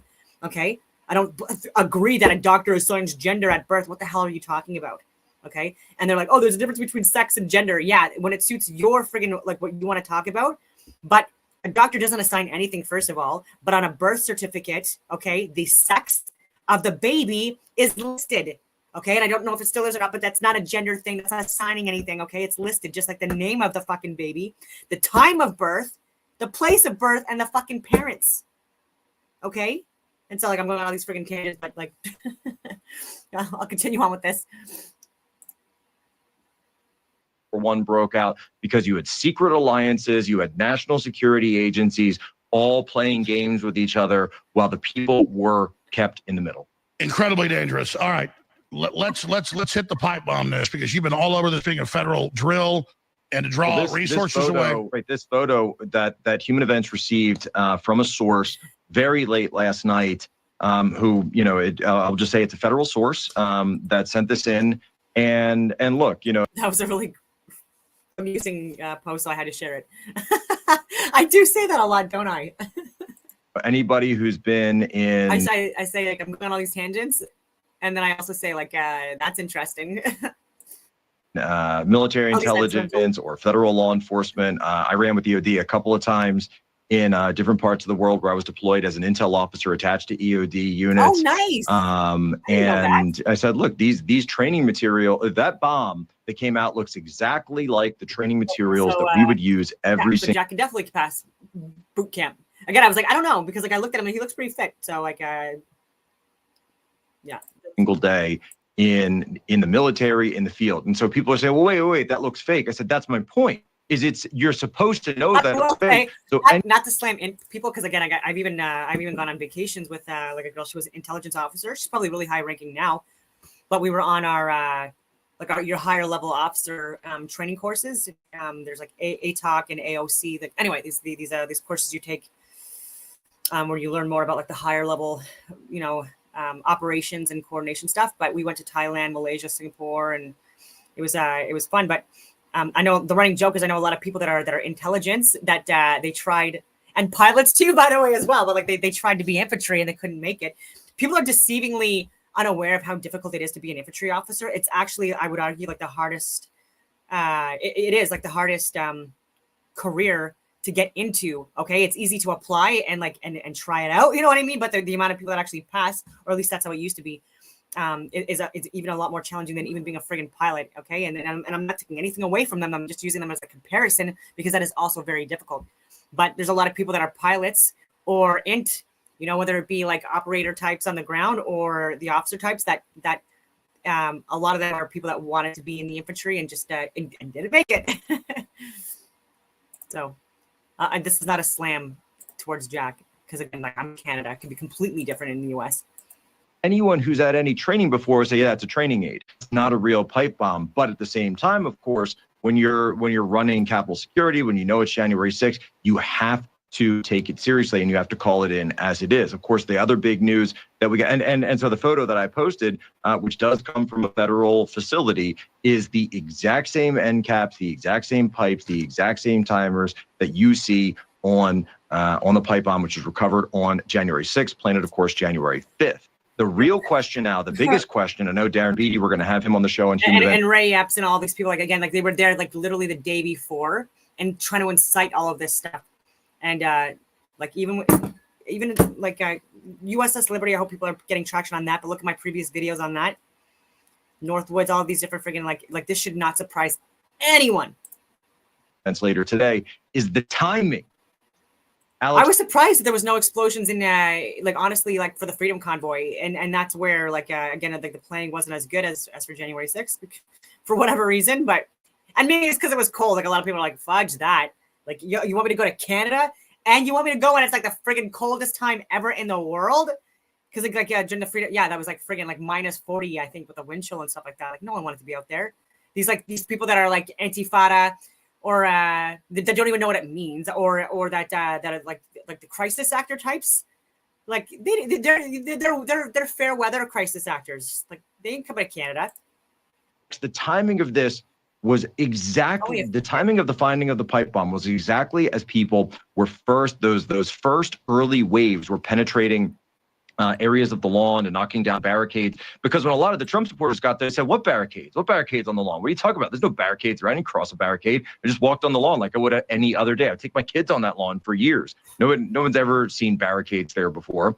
And so the finding of this pipe bomb creates a chain reaction whereby the House offices on that side of the Capitol are evacuated. This is what leads AOC to scream, they're coming for me, which of course, remember, AOC, this is very, very suspicious because AOC said they're coming for me before anyone had even arrived at the Capitol. No one was even there yet. So why did she think people were coming in? And we have Pelosi with a TV crews and all of it, a big production. They hoped it would have gone to the crew. From your own research, Jack. I haven't said it yet. But the buried lead on this is that we've always been told it was a passerby who made that phone call in. Now we know that it was a plainclothes law enforcement officer. And why did they try to cover that up, Jack? That's a great question, Alex. That's a great question because I'd love to know, were you really just walking by there? Were you really just walking by, deciding to take a look at the back of that? Of the Muslim that was flying the friggin' plane in the 9/11 Twin Towers? Right? Come on. Or did someone tell you to go look behind? Hey, man, go check behind the bench. Did you get a text message? Did you get an anonymous tip? Boy, I'd really love if the House GOP were able to find this guy and haul him in, subpoena him and everyone else that's involved with this thing, because the more we find out about it, the darker and more sinister it appears. Well, that's right. A lot of people say move on with January 6th. All Trump supporters know it was provocatory action, but it's like the string on the sweater that unravels the whole thing. This can show how they engineered the whole thing with the. I wasn't even planning on talking about. I wasn't even planning on bringing it up. I said, yeah, we'll get to it. We'll see if we get something. And then I get this photo, and then we find out about the police officer. I said, this is real. Okay, this is all happening. This is all happening. It's breaking in real time. I know Tucker and Darren Beatty are going to be dropping something later tonight. And I guarantee the only reason why he has access to that, like I didn't have that access to that information yet. I probably do now. But again, there's so much that I do, and but it doesn't surprise me. And I bet you it's what I wanted to allude to is I bet you it's being leaked yet again by someone within government that's risking their friggin' life and their career and their pension and their family's lives and stuff like that to get that information out because it's that important. Okay, so like don't let that guy's friggin' or girl. But like, don't let that go to waste or in vain or whatever you want to call it. Like, we need to get this information out. Okay. Oh my God. Night around 6 p.m. Eastern. I don't know what they're going to be talking about, but I have been told that they've got a really, really big analysis piece coming out that isn't even involved with the plainclothes officer or this pipe bomb threat that we've had. But I did talk to another EOD officer, a guy who I served with, and he said to me, look, he said, Jack, here's what it is. The fact that it's a training aid is meant so that if another law enforcement trained guy, like a bomb disposal guy, EOD guy, explosive ordnance disposal guy finds this, then they would readily snap their fingers, they would know that's not a real pipe bomb. So it's almost like a signal to other federal law enforcement that, hey, this was planted by one of ours. We got 30 seconds, 40 seconds left. Yeah. Trump's dominating. 30 seconds on the campaign. Exactly what I thought about. Look, this campaign is actually getting into a very dangerous place because what we're going to see now is that Nikki Haley, Ron DeSantis, they are going to continue to push this divide in the party. Now, of course, Trump had an absolute domineering presence in Iowa. They said he wasn't even going to win Iowa. They said Iowa was going to be close. It wasn't close at all. It was a 30-point blowout. New Hampshire, they're trying a lot of tricks up there. And then Jamie Dimon. All right, Jamie Dimon coming out, by the way, yesterday over at Davos with his little Ukraine flag pin saying, oh, I'm very interested in, MAGA movement. Hey, let me be your Secretary of the Treasury. And then he turns around and he starts saying how bad crypto is and how evil crypto is and Satoshi's laughing at you and all this stuff. Look, we know what's going on. Alex, the next threat of all of this is that the snakes are going to try to get back in. People like Jamie Dimon, who, by the way, was Jeffrey Epstein's banker. That's right. Great job, Jack Posobiec. Many Bothans die to bring us this information. You can see here the Great Awakening. Yeah, that was really good information, actually. So I'm really impressed with that. And I figured it would be good. And I was right. Or, I mean, I guess it's a perception as a reality. So if you didn't like it, then I'm sorry and I was wrong. Oh, this. I'm sure everyone's seen this already. And so you are probably not surprised that I want to share how, and again, I'm not disrespecting any indigenous cultures at all. I know people that are part of powwows.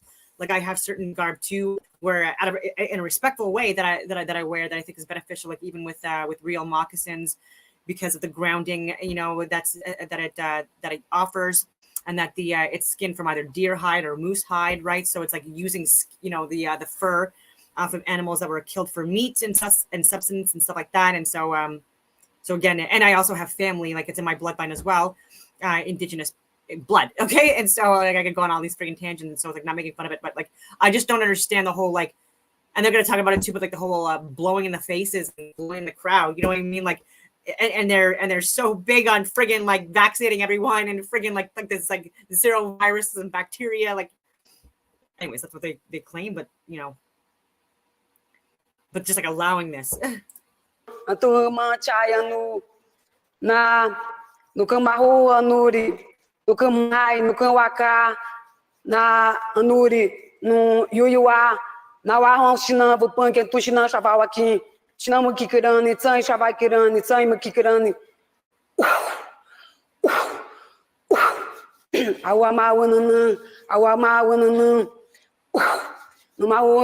She wanted to do it right, you know what I mean? Like I know there's like some shamans and stuff like that that actually consume like the urine off of animals, like deer or reindeer, what do you want to call it specifically as well, but that have it consumed Amanita muscaria mushrooms, and they drink the urine, and it gives them these like hallucinogenic experiences, like like connections to the higher levels of consciousness, all that other stuff, and but they also like do healing ceremonies and stuff like that, where they take it and they spit it in people's faces, and they also do the smoke thing that they like with the smudging ceremonies and but like they actually spit in people's faces like this urine, and so many other things, and so I'm wondering if she's just trying to make like a symbolic representation of that. But again, like I don't know what she's doing, because like if you're gonna do it right, you got to do it right. So like put the urine in your friggin' mouth. Okay, spit in their freaking faces. Why should I?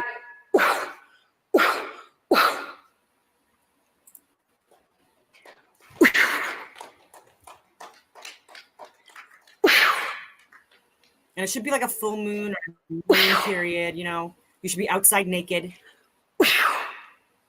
Got to do it right, man.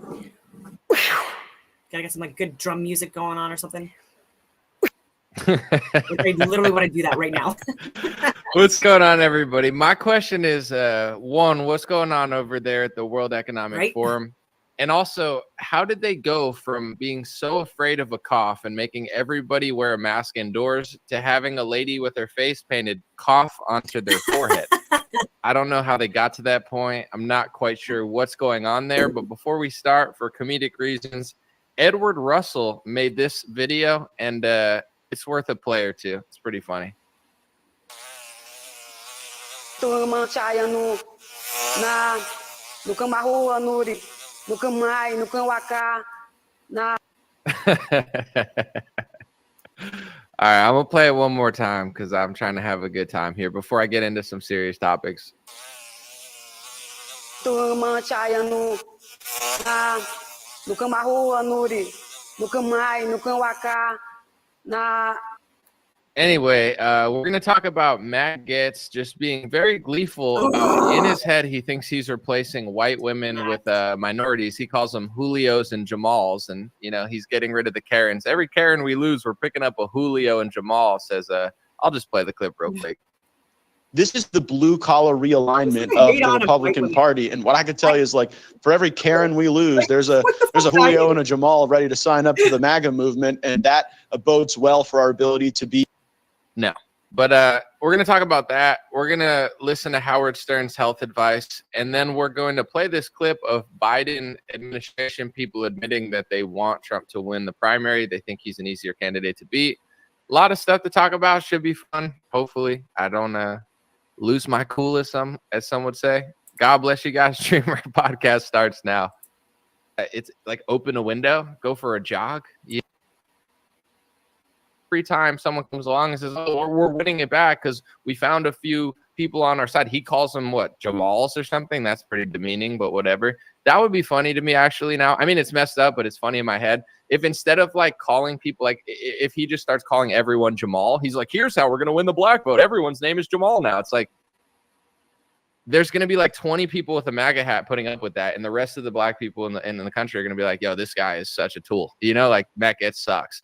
But like, if that's your outreach, whatever. I'm not like so sensitive that I'm like triggered by what he said. It's just like, you're not winning this demographic. Maybe you'll get 10% more or 5% more, but you're not winning the black demographic. You haven't in like 100 years. When it comes to Hispanics, there's this idea that Republicans are crushing in the Hispanic department, and they're not. Like, on national elections, you have data from like 50, 60 years. Literally, they voted a majority Democrat for a long time. And for every, he calls him Julio, so I will because it's funny. For every Julio that votes for Trump that is a good person in this country and understands what's going on, there's probably 50 Julios coming across the border getting free stuff from Democrats. Obviously. And they're going to vote for them because it's like a transaction. So it's like, you know, in this guy's head, he's like, we're going to replace white women and then complain that liberals are replacing white women. And we're going to replace them with MAGA hat wearing minorities. And it's like, that's and not white women, by the way. And again, this is just intentional friggin' division. It has nothing to do with friggin' skin color, but like it's so easy, right? Because you can see it. You can see it. It's harder when it's friggin', you know, like ideology. But the biggest friggin' voters have like for the Republicans and conservatives, if you want to look at Mexico, Canada, and America, and just like look at why, right? And so and a lot more men voting liberal and NDP if you're in Canada, or friggin', you know, Democrat if you're American, and slamming women. Anyway, but I also wanted to allude to the point that they're getting upset because a lot more women in general, or people in general, okay, are getting more upset with conservatives and Republicans because there are also people that are lying and deceiving, exploiting, manipulating, corrupt. Their voting tendencies are not in line with like what it used to be, okay? And they don't stand for the people, okay? And so this is why people like myself, even calling out things that Pierre has done, Melissa Landsman, so many different people within the Conservative Party, right? And why, like the last time I voted PPC. And it was because Maxime Bernier understood the issues that were going along with like the woke agenda, with the mandates. He was the only one that was calling for the end of mandates and like the forced inoculations and stuff like that, and firing people. Like he was literally the only one in the beginning that was doing that. And so people are trying to call me like some right-wing white supremacist. I'm like, you are so ignorant with that. When they're literally like, by me voting for him, it's actually helping them, like anyone that's oppressed, by the way. So any skin color, you know, because it's a class war. But I'm like, it's to help the friggin' people that are more oppressed in the indigenous communities and the poorer communities that are going to be more impacted by these fucking mandates, and already are, right? And by the inoculations showing the VAERS, the vaccine adverse events, and how people that are in like lower communities, you know what I mean? They're more impacted with health issues as well, right? And they don't have the money, okay, to buy the food and the location and the access to health care, you know what I mean, like rich people do. And so I can go on all these tangents, but just the ignorance of the right as well, where they have a good reputation from the past of even, you know, being like against slavery, right? Like going against their own, rightfully so, but to because like no one should be friggin' like a slave to anyone else. We're all literally equal. We're literally, you know, like a unified force. It's experiencing itself via electricity and magnetism, light and motion beings, right? And we've all been, in all areas of the world, and we've all thrived in all areas of the world, and we've all had more advanced civilizations that we've occupied and built, and we've also had less advanced, right? More primitive, and it's based on the cycles of life, whether it be because of natural and or man-made disasters. But yeah, no one's better than anyone else based on friggin'. It's just frustrating. And so when we hold conservatives accountable, you know, and it's more white women that are doing it now, because we're saying like with what's going on with Israel and Palestine and stuff like that. Like there's a lot of women I know that are against genocide. Okay, it also has to do with friggin' subtle differences between men and women, right? On the behavioral spectrum, on the hormonal spectrum, all of this stuff, right? Where women think more about people and men think more about things. And but even with Helen Bruce and stuff like that, like I talk about, like yes, like more women are trying to call out shit, and we're getting attacked by white men all over the friggin' place. Even Helen Bruce, like a woman with over 20 years experience as Ottawa Police Services, calling out the deaths in children that were likely linked to the COVID therapeutic, and getting shut down, suspended, charged, over $100,000 in debt right now because of legal fees. Couldn't find a lawyer in Ontario to represent her. Had to get someone and a team flown in from friggin' Alberta, you know, which they call God's country in Canada. Like, and they're more conservative in their values, and more people work anyway. And yeah, and like might lose her career, her pension that she's worked hard for, and all this stuff because of and it's this isn't about skin color, but it's white men that are the ones that are the ones trying to ruin her life, right? And she was right, and they hate that. It's about ego, right? And they're the higher ranking, they make more money, they're men, like they should be better at this job, and they're not, right? And so like when they get emasculated by a woman, it's the friggin' abuse, man, the fucking abuse, man, that is incurred. And I've also experienced it, even by law enforcement, by military, by veterans and stuff like that. And it's what they do. You know, if you're not with them, you're against them, right? And a lot of them do have the power and the position. Really happening. You know, it's not like nobody yes, millions of Black and Hispanic people like Trump, but on average, there's a reason every city is Democrat. Why is every city Democrat? Because every city is not white. You know, if all white people and Christians and people who went to Matt Gaetz rallies were in these cities, then they'd probably vote Republican. But cities are extremely diverse. They're the most diverse place in every state, and they're voting Democrat because that's what it does. And Democrats know that. And I'm not saying there's good and bad parts of diversity, but like this idea that Trump and conservatives are winning over these demographics, it's just not true. I'm going to play the clip again, and then I have a little more to say about it. This is the blue collar realignment of the Republican Party. And what I could tell you is, like, for every Karen we lose, there's a Julio and a Jamal ready to sign up. I also have to point out that I wear hardly any makeup at all. And so Matt Gaetz, who is supposed to be like a right-wing conservative or Republican, like he's wearing an alarming amount of makeup. And I'm someone that's been on TV before, stuff like that. Like this, like he's got layers of foundation and powder on, and he's got his friggin' like he's got like brown makeup on, like you friggin' name it. Okay, so like don't come at me when you're wearing more makeup than me as a man. The MAGA movement, and that bodes well for our. I mean, like again, I say that I don't mean to offend trans women. Ability to be more diverse and to be more durable as we head into not only the rest of the primary. Like Blair White, obviously, like I share videos and she wears a lot of makeup, but trans woman, and I'm talking about like don't play a part and wear more makeup than me and pretend that you're more manly than me. So at least Blair White, she like identifies as a woman. She looks like a woman, and she's playing that role. Like he's like, don't pretend that you can hunt and fish and friggin' whatever, get your hands dirty. Contests, but also the general election. This is the blue collar realignment of the Republican Party. And what I could tell you is, like, for every Karen we lose, there's a Julio and a Jamal ready to sign up for the MAGA movement, and that bodes well for our ability to be more diverse and to be more durable as we head into not only the rest of the primary contests but also the general election. The blue collar realignment is replacing Karens with Jamals and Julios, is what he's saying. That's the blue collar realignment that MAGA needs to be really happy for. All these like white working class people that like think like, oh, he's gonna make America great again. They're like, no, we're gonna replace your wife with a minority guy. That's our blue collar realignment. It's like, it's not even statistically, it's not even true. I hope that no one like gets offended or takes what I say personally, like on a personal level, because again, I don't know you.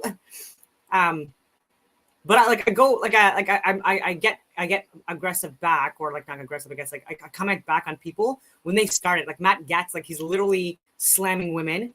Okay, specifically white women. I don't know why, you know what I mean? Calling us all freaking Karens, like people that don't agree with like stuff that he shares or says.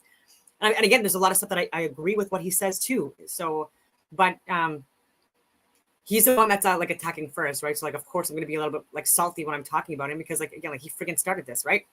Like, why are you coming at me? Like, I don't even know you. But just like energetically, it's like, dude, I don't know. It's just very, it's very Democrat light. Like whatever they do, Republicans also do. A good example of this, I did a video on this, I think in early 2020 before the lockdown and everything went crazy. But I found these clips of Laura Ingraham and Trump talking about H-1B visas. And H-1B working visas, they bring people from other countries. They bring them here on a visa. A lot of times they give them citizenship. And Laura Ingraham was arguing that it's not good for the American worker, because in America, when you have supply and demand, then American wages can go up. But when you have people that are just flocking in from other countries to undercut people, then a lot of people not just lose their jobs, but they lose their wages. And here's just to show you how far the Overton window has swung in America.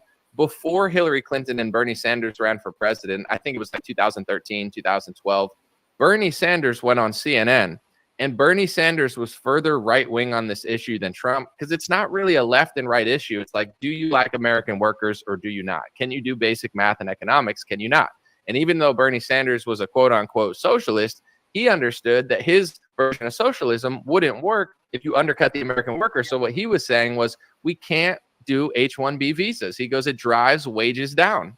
I know people think Bernie Sanders was always a phony. He probably always was. But he actually made sense and was doing things that Republicans want on CNN, saying, yes, I'm not hateful of people from other places, but let's focus on the American worker, get them more wages and give them a raise and give them a job instead of importing work from I'm going to go to Rumble and just look at some questions here. Just regarding I'm not anti-Trump or pro anyone except for RFK. So with RFK, there's a lot of information that he shares that is really, really beneficial, like especially with the COVID vaccines. With there's a lot. There's just like, I mean, he's on the list. That means nothing, you know, until innocent until proven guilty. And there's a lot of people that are there's financial crime or just like, you know, interest in overage women, you know what I mean? So like, it's not, doesn't, you know, like I've said this from the beginning, right? Like not everyone that's gone on the island has, is guilty of anything. Right. But there are some that are, and there's places all over the world where this is happening. Right. So it's just a distraction to like make it like specifically in one area where, by the way, Disney cruises also have gone to, and might still operate it, like going to that island. And so I've shared the proof of that before. But anyway, he has family that's obviously been assassinated, including his his father and his uncle. But he's in the community, and like and people know that there's sacrifices that need to be made, and it is what it is. And so I don't know. I would like to meet him and chat about things and just see where he's at. And but with Trump though, like I don't think that Trump. I think that Trump is an opportunist, and I do think that he's a good businessman. But I do think that he has a lot of you can't even see me. I think that he has a lot of inherited wealth that he uses to his benefit, and he's been in a lot of really good networks, which has assisted him. But I think with this like opportunist, what I mean by that is he likes photo ops. So like he really wanted to be the one that like when the demilitarization zone. Oh my goodness, sorry, I couldn't say that properly at first. But with North Korea and South Korea and shake the hands of Kim Jong-un, right? Like that's a huge photo op that got him so much attention and taken, you know, a little bit more seriously than he had been in the past. And so that was big. But then even with Fauci though, like Fauci sold him this dream that like, oh, if you're the one like behind these like COVID vaccines, you know what I mean? Like you're going to be responsible for saving millions of people around the world, and you're going to be seen as this freaking hero, philanthropist, blah, blah, blah. And he fell for it. Like he ate it all freaking up, right? And so, and then it turns out obviously that he was wrong, right? So like now he's trying to separate himself from that and Fauci and make it seem like, you know, he wasn't on his side and all this stuff, and that he didn't fall for it, and that, you know, he couldn't fire him for whatever reason. But yeah, so like now he's like he's cycling back on a lot of stuff, and then with the Space Force stuff too, right? Like he's the one that literally is the one that announced the Space Force implementation within the fucking U.S. And I'm a flat earther, right? I think this is an electromagnetic reality that's being projected on a flat plane of inertia. Like I've talked about, you know, Walter Russell is very close to the reality of the world as I also see it, and I've made the connections too, as well. And anyways, I'm going on these tangents, but yeah, so he's either lying to us and knows all of this stuff, knew it from the beginning, knew that the bears, you know what I mean, were causing significant, you know, issues and Space Force stuff. Like I don't know. But since the 50s, like this, like there's been a lot more of a push on all these bogus false flag events and lying to us about the reality of the world. Like literally everything that you think is real is probably not. Like I've talked about, you know, like where like precious metals come from, where, you know, the petroleum comes from, you know, that it's not actually like technically a fossil fuel, how we're being led to believe it is, and like just like the reality of the luminaries. We haven't gone to the fucking moon, proven that countless times. Couldn't prove it even more. Like you just like there's not enough like I don't know.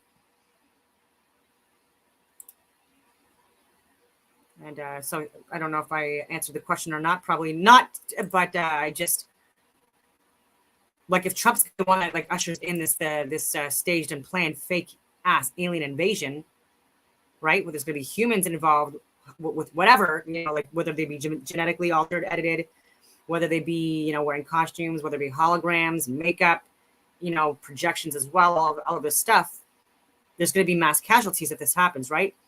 And people have been talking about this for decades, right? Like, oh, the one thing that is going to unite the world. And I was like, that's one threat, you know, common threat to everyone in the world that we all like. And it's lame. Even Tedros from the World Health Organization is saying that same fucking bullshit speech, you know, that Reagan said like decades ago, right? Like over 50 years ago now or something like that. And like, come on, get some new scripts. Yeah. So, and even with Tulsi Gabbard, right? Like she had like great fucking information, and she's a great analyst and stuff like that. But then she's like completely 180 with what's going on in Israel and Palestine, and now she's actually showing her true colors. And I shared it even a few months ago. And then she's also part of the like a certain society, you know what I mean? And she's showing the blatant friggin' like symbology of like of who she fucking represents, right? And it's not America, it's not Canada. It's just unfortunate.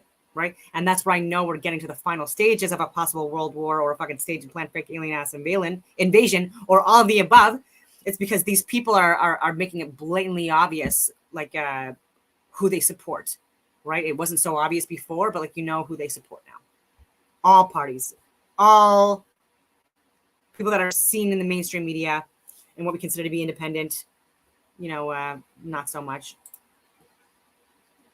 I would like to do a collab with Almy because he is pretty fucking checked out and he knows a lot of information. Elsewhere. We don't need it right now. It'll undercut the American wages. That's what Bernie Sanders used to say. Trump ran on that policy saying we can't just bring in all these people, right? That's kind of why people voted for him. Then he did all those things, right? Just like Matt Gaetz sounds like a liberal there. Trump did all the stuff that the liberals want. He went further left than Bernie Sanders was in 2012. And then Laura Ingraham was like, hey, why are you doing this? I don't know where the whole debate is, but I watched it. And then he was like, no, we're only getting the brightest and the smartest, and we need them. And Laura Ingram's like, that's not true. That's not what's happening with the visa program at all. You're just undercutting American workers. So that's like the Overton window of politics. It's like, it doesn't even matter. The elites don't really care who wins if people can't figure out what's going on. If you're chasing a politician instead of looking at what they're doing, you're like a dog chasing their tail. Like, it doesn't matter. Trump's going to hire the bankers. One example of this, by the way, is Jamie Dimon came out recently. I think he's JP Morgan or one of these banks, right? I think he's the CEO. You look it up, Jamie Dimon. He's like a high-level banker. Seems like a really nice guy, right? I'm not going to just act like, oh, just because you're rich and you own a bank, you're a terrible person. No. He seems very nice. Like, I listened to the interview. And on that note, I will say that one of the CEOs from RBC, which is my bank, actually was also speaking out on a lot of stuff that's being done wrong within Canada and internationally. Like, literally spoke out on it. So, and I've said this before as well, with like what's going on with housing rates and stuff like that, and mortgages and stuff like that. I was saying that, like, a lot of this is private loan lenders within these major city areas of people that are giving like the money up front, and just like at cost of what the building was built for. And they're getting like these private lenders to approve it and stuff like that. So it's not even banks really that are responsible for like a lot of the fucking shady business deals, right? These are people that are actually, there's more checks and balances and accountability in place, and we still need banks, right? And so like, so yeah, like when I say it's not everyone, it's really not, and they're just as impacted. It's not their fault that Chrystia Freeland was printing money like a fucking idiot. Okay. What is a journalist doing managing that, like finance minister and deputy minister? Like, what is she doing there when everything she did was the opposite of what should have been done? And this is what I mean, like someone that's like a known commie atheist, like that's not who you want in those positions, because throughout history, they're the ones that have caused the most harm, suffering, and death within their communities, and in very short order in their countries, in their nations. And we have examples of this all over the friggin' world. And I will reiterate, people want to say that it was Germany, you know what I mean, that was responsible for the crimes that were committed, in World War II and other areas. But the majority of all the other remaining countries within Europe were socialist, communist countries. All of them. Look it up, okay? And even Adolf Hitler, like he won under a socialist party. He was a communist socialist as well, and that's how he built his friggin' party and won, like I said. And the crimes against humanity that were committed, the large majority of them, like the significant majority of them, were committed in places like Poland, in Austria, in Hungary, and in these areas where there was communists and socialists, people that were just fully allowing this shit to happen and enabling it and supporting it, because they were driving. It was people in Poland and Austria. It was Austrians that were driving them there. It was Austrians that built those buildings, those gas chambers. It was Austrians that were keeping them in the friggin' camps. You know what I mean? And people from Hungary and Poland, like, so again, like, it's like people want to put responsibility on one friggin' ass country, when the responsibility of someone's country, if you're a leader, you're the responsible one, right? Like, it's just I could just go on all these friggin' tangents, right? But even with Holodomor, with what happened there, it was a communist friggin' Marxist friggin' regime. Oh my God, millions of Christians that died. And again, this is not to just isolate a certain group, but people seem to think that Christians haven't gone through things throughout history. And I'm just like, what the fuck are you talking about? What are you talking about? And do you know that there's Christians in fucking Palestine right now too? And Christian huge infrastructure, Greek Orthodox churches that are over 1,000 years old that have been destroyed by war criminals like Netanyahu and his little gang. And I mean little. I don't one of these shows, man. Great, right? He's like, hey, you guys got to stop talking down about MAGA and the working class and people in these flyover places, because they're good people. And everyone's retweeting it, and they're like, this is amazing. Like, Jamie Dimon's on our side, right? Even Glenn Greenwald, who's highly intelligent, he tweeted, this is incredible, because Jamie Dimon used to be the biggest Obama guy, right? He's this big banker. He was super liberal, super pro-Obama, like right by Obama's side. Wow, what an incredible shift that somebody of this stature is now coming to the populist side. And I'm thinking to myself, nothing wrong with this because it is what it is. I'm not like hating the guy. He seems really nice. I'm sure we'd get along. I'm just saying this shows me two things that nobody's thinking of. One, he wants a position in the Trump administration. He's probably lobbying for Secretary of Commerce or Treasury or whatever a banker would want, some sort of Federal Reserve position. I'm not sure, but don't be surprised if you see Jamie Dimon hired by Trump because he's saying nice things about Trump and Trump supporters, even though he did the same thing with Obama. It's like bankers play both sides. You know what I'm saying? Lobbyists play both sides. They want a job, right? Or bankers are not afraid of Donald Trump. Donald Trump does not scare the banks at all. You could look up old articles in New York Times 30 years ago saying that the bank took control of Trump's finances because he had to take so many interest loans for his properties that they literally took control of all of his stuff. A lot of people say that he's owned and controlled by them and he's just running around doing them favors because they completely have him by the nuts. I don't know if that's true, but I do know they took control of his finances. It's in the press. Not that the press is always right, but you could look it up. In general, it's like now, who did he hire? Mnuchin, Fed guy. Wilbur Ross was one of his positions. He used to work for a Rothschild company. Like Trump, I'm not knocking the guy completely, but like he's not a threat to the banks. The banks are not afraid of Trump. They don't care who wins. They're the banks. They own the money. You know what I'm saying? They don't care. Like only you think they care, and like you're gonna fight the deep state. Or like that's not really what's happening. And nothing's ever really gonna change that much until people figure out the game. If not, you're just chasing your tail, screaming, "What's the solution? What's the solution?" I brought this up the other day, and it reminds me of this.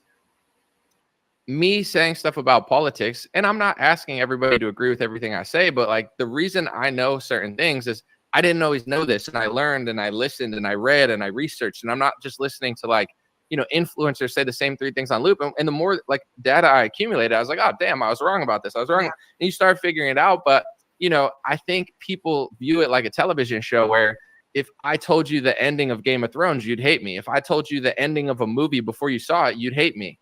If I told you the results of a WWE match and you're a huge fan because I knew somebody who worked for it, you'd hate me. And I understand why people wouldn't like me because I'm ruining the show. But politics decides your future. It's set up like that, but it's not really a show because it's kind of like something you could play along. You could start a business. You're a voter. You know, they're spending billions of dollars for your vote, for your mind, for your purchases. Like you're a part of this equation. You're not just watching a movie, but there is a script. So if you have access to the script, you should want it for your kid's future and your kid's future. But when I tell certain things to people, they get really frustrated at me because it's like I'm ruining their show. They'd rather lie to themselves and watch a fake script and play along or pretend like they're playing along than actually know the truth. And it's sad. And that's why nothing really gets done in this country. And, you know, not to get too off topic, because I do want to talk about the Matt Gaetz thing, but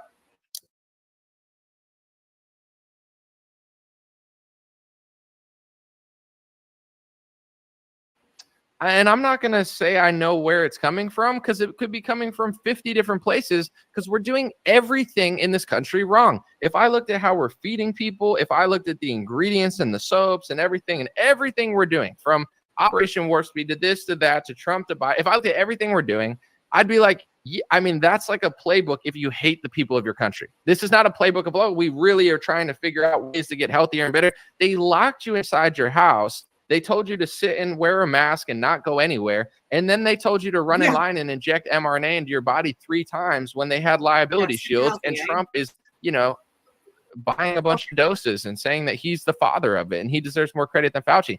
Both parties hate you. Trump hates you. Biden hates you. These people don't like you. And clearly, people, I'm sorry for being rude, but people in this country don't like themselves enough to stand up for themselves. So it doesn't matter who wins if everybody in this country is too fake to even realize the food they're eating, the products they're using, the plastic and everything and its effects. And I'm not saying to go back to glass for everything, but like, you get what I'm saying? It's like this country deserves to fail and it's going to fail. And it doesn't matter who you vote for. If you can't even take care of yourself and like notice things in your own country and notice what they're shooting into your kids when they're born, and like you can't even like take 5 minutes to figure that stuff out, this is going to keep happening and it deserves to happen. Like what's wrong with the people in this country? They're too emotional over Trump. They're too emotional over Biden. It's like for 30 years, this country was so great that everyone just assumed that they'd never do really evil things to you, but they were doing evil things. And now that everybody's figuring out that they were doing evil things and they lied about the cereal and they lied about the ingredients and they lied about everything and they lied about the wars, everyone's figuring it out. Now Trump is like this mind frame capture where it's like, now hate him or love him, and people are just revolving around him, and it's not changing anything. The elites are not afraid of Trump. I just want to make another point with like Matt Gaetz and stuff like that, or Gates. I don't even care how his name is pronounced, honestly, because like, he's just annoying me right now. But like, I feel like this hatred towards like white women specifically that is calling Karens is also because like we're not Trump supporters. There's a lot of women in the conservative traditional groups, political groups, whatever you want to call it, or just like lifestyles that don't agree with the fact that he slept with a prostitute when his wife is pregnant. You know what I mean? Like for whatever reason, how they got married, whether it was arranged or she was a freaking like a Russian, whatever you want to call it, not Russian, but like a bride from fucking Europe, whatever. Like it doesn't negate the fact that happened, right? And so like there's a lot of women that hear that, you know what I mean, that are traditional or like conservative in nature and stuff like that, likely married with kids, you know what I mean, or if they're lucky, you know, or like me, you know what I mean, that want that stuff but like just don't have it for whatever reason. But like my lifestyle and myself, like I've even been celibate for the last couple of years because like, even with dating, like it's for marriage, and so I'm not gonna put myself out there unless it's with someone that's again like has the same values as me and goals and all the other stuff. And so like I don't support that, right? Like so if I heard that friggin' Pierre really like cheated on his wife, you know what I mean, when she was friggin' pregnant, like I wouldn't want to hear that either, right? Like it's just like like that's like it's I hope that makes sense, you know what I mean? And generally too, like people that are more like conservative in their votes or Republican, they're generally like religious people as well. And in North America, like, you know, it's very, you know, popular that you know, Christian religion, Catholic religion, and even in that, right, where like it doesn't promote like infidelity, right? Like it's one of the deadly friggin' sins, no, not deadly sins, but it's like one of the 10 commandments. Well, it's one of the 7 deadly sins too with lust, but like one of the 10 commandments is like about like not committing friggin' adultery. And so like what do you expect, right? So like they're just like they don't want us to call that stuff out, right? They just want us to be like subservient, you know, like just like let the man do whatever he wants, you know what I mean, and just like fucking sit there and take it, you know what I mean, and like allow for the cheating and the stealing and the friggin', and I'm not hating on Andrew Tate, right? But like I don't support that lifestyle either, right? Where like he I think now he's settled down with his family again, but like, you know, having multiple kids with like multiple fucking like women and not settling down and being the provider or protector for anyone, you know what I mean? I don't think that that's something that should be celebrated or promoted either. And it seems to be within the conservative networks, like that's something that is idolized and promoted, right? And like and slamming women that have a few sexual partners, you know, especially, you know, like if they're, you know, over the age of friggin' 30, you know what I mean? And myself being a serial monogamous, you know what I mean? I do have a few sexual partners, obviously, like, and it's has nothing to do with anything other than like wanting to find a suitable partner to have kids with, right? Like even now, like I'm still like, I'm not having sex with multiple people, but I'm still looking for, you know what I mean, the family, what I'm going to call it. And so like if it happens that I find a man that is willing to settle down and marry me and have kids, I'm obviously going to have sex with him, you know what I mean? Like that's just like one of those things. And I don't even know why I'm going on that tangent, but yeah, I feel like that's why there's also hatred towards women more and more now too. And now they're saying white women because we're the majority in North America. So like they want to attack as many fucking people as they can, you know what I mean, that are not pushing or supporting this, like these lifestyles that these men want to fucking have, right? It's just no. The bankers aren't afraid of Trump. Big Pharma's not afraid of Trump. And nobody's afraid of Matt Gaetz. He's literally just a Democrat light. As they're doing stuff to change your future, he's bragging about it, saying, we'll replace you. We'll pick up one of these guys. And it's like, they won't though. Like statistically, they won't. You could try. Just because they go to a rally and there's some people there, it's like that doesn't mean on average you're going to win an election when they shift the demographics. And when they shift the demographics, which they're purposely doing everywhere, they have a strategy. And Matt Gaetz' strategy is like, yeah, that's fine. That's the new working class. We're just going along with it. It's like, thank God people like Matt are not going to be in power in 5 years. Not that I care about the other side either, but it's like, you know, this guy's days are going to be well gone soon, and he's going to be a nothing because he's playing a losing game. Democrats are like strategically playing a winning game. They're like, all right, we get this many people here. Like Texas used to be like 30% victories for Republicans. Now they're 5 or 4% victories for Republicans. And Matt gets like, we got the Julios and Jamals. And it's like, first of all, that's a stupid, corny, like, weird thing to say, but also no, you're gonna lose. And I don't care anymore. It's like, why do I even care about these people? They're literally just standing in the way, pretending to be opposition, working for the opposition. And then anytime somebody comes along that's better than them or more honest than them, they shoot them down. So it's like, who even cares? On that note, I want to show you guys on CNN, Biden's team admitted that they want Trump to win because he's easy to beat. And I want you to follow along for the next 5 minutes, even if you don't want to believe this, because I have proof that Democrats chose people's support for Trump again. Like, I have the screenshots. Like, from November 2022 to February 2023, I don't care if people just like Trump all of a sudden by their own will, but that's not really what happened. He didn't do anything different. He didn't change his policies. He didn't say anything. So, but even with Doug Ford, like, if you want to get into like people that have cheated and the people that are like not loyal, Kamala Harris, like, she's another one that that cheated on her husband repeatedly, and this is public knowledge. And Doug Ford, like, he's the premier of friggin' Ontario still. I don't even know how, and he doesn't have the qualifications for it. And I even shared proof that his post-secondary education system that he attended allegedly was actually a fucking fledgling high school until 2018, and changed the name to a post-secondary institution. And he attended it before 2018. People, come on. Like, it's so easy to get this stuff done. And then the decal business that he had, you know, prior to the the mandates, you know what I mean? Like, he quadrupled, way more than quadrupled his friggin' his assets and his company's worth. The signs that were put in hospitals and grocery stores and stuff like that. That was Doug Ford. Again, should be fired. And he even has his friggin' Muppets doing the friggin' like the friggin' Illuminati, what do you want to call it? Freemasons, like, signs that showing that they're his handlers. And it's annoying. And again, pushing bullshit, you know what I mean? And super not healthy in his own life, obviously. Like, you can just tell if you have fucking eyes, you know what I mean? I can see like that he is morbidly obese. And I don't care if you're morbidly obese, you know, in your life. Like, I'm not judging that, you know, unless, you know, you're a child. I think that's child abuse. But anyway, if you're someone that's being hired to be of service to Canadians, then it's your role and responsibility to be healthy in all aspects. So I don't know how he's fit for duty, right?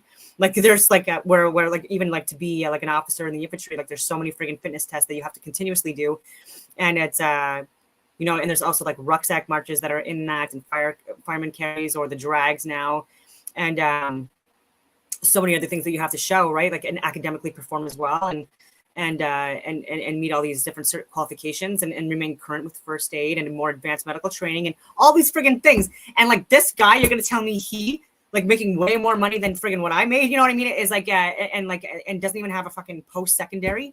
Like, are you kidding me? Oh my god.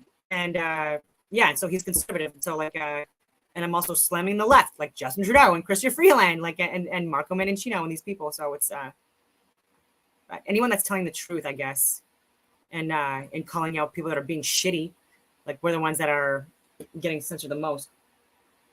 And so I hope that was interesting. I'm almost friggin' 2 hours in yet again. But yeah, there's a lot of friggin' news going on. And I just wanted to get it out there because it's important. And I will leave it at that because it's Friday. And I hope you have a wonderful rest of your day. And if I don't see you over the weekend, for whatever reason, because again, I still have family in the hospital, intubated, and I'm hoping today the tube is taken out, and that the vital is a little better. It's gonna happen. I'm gonna manifest it. I'm manifesting it. It's all positive. Anyway, and so I hope that you have a wonderful rest of your day. And also, if I don't see you, like I was saying, a wonderful rest of your weekend.